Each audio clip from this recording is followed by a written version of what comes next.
This is 140. 140 is a minimalistic rhythm platformer which places you in the role of a square. Well, you're a circle when you move and a triangle when you jump. You're a minimalistic shape in a similarly minimalistic world. Colours are vivid and the environment pulses to the beat of a thumping techno soundtrack. The background is a blocky audio visualizer and the colours flicker between pastel shades and harsher colours. The audio-visual experience is utterly enchanting, and I definitely recommend playing with headphones. There are 3 stages in 140, with a much harder difficulty setting unlocking after they've been beaten. At the end of each stage, there is what can be described as a boss fight.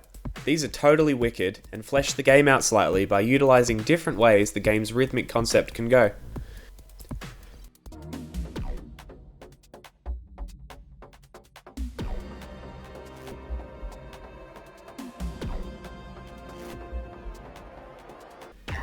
Unlike Gaijin Games' Bit.Trip Runner, a fallow rhythm platformer, where the music built up with the action and has generally helped keep the tempo, the music in 140 ties directly into the gameplay mechanics. Blocks disappear and appear in time with the melody, and dangerous static obstacles flicker on and off in time with the beat. The only real enemy in the game is white noise, the crackling dotty static seen on older tallies when there's no signal.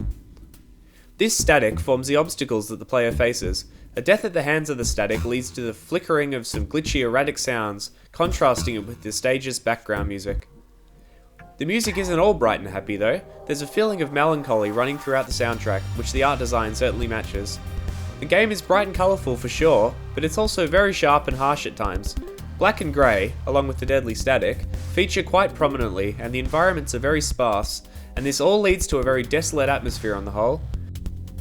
It's impossible to convey the way the music builds into the experience unless you've tried it yourself. When the percussion dies down when you collect an orb, and then the whole screen whooshes as you enter the portal to the next section of the level, it's immensely satisfying. The game just has such elegant simplicity with its gameplay and visuals and audio that it just completely immerses you in the experience. 140 is also a perfect example of teaching through play. No intrusive tutorials in sight. It functions like the best old school platformers where the obstacles themselves push you towards trying a new foreign mechanic out in a simplistic way to ease you into its use in later sections. And just as each mechanic starts to become stale, a new mechanic gets dropped on the player. This creates a nice sense of progression. The difficulty is kept at a very gentle rising slope, and despite certain sections being challenging, they can be overcome with some concentration. Checkpoints are frequent, and you're always dropped right back into the action upon death. The second and third boss battles in particular prove challenging to me, mainly due to the new gameplay mechanics, but they are short segments which can be overcome through persistence. It took me a little over 30 minutes to complete the 3 original stages, so it's quite a short game. It's a hard game to find legit criticisms for, due in part to the nature of the game. I guess the most I could say is that the platforming itself, in terms of the controls, is generic. It works, it's functional, but there's little to it. But even then, it feels like this is not a worthy criticism, as it works for what the game is trying to achieve in the other areas where it excels. 140 is an elegant game, that's pretty much the best way to put it. The controls are tight, the music perfectly matches the visual aesthetic, and the way that one must complete platforming puzzles by internalizing the beat is just so cool. The learning curve is perfect, gradually easing you into each new rhythmic mechanic with no severe consequence, but ensuring that you can reliably work through one section before you get to the next type of obstacle.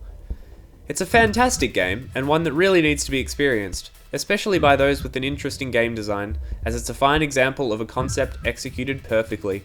Give it a play.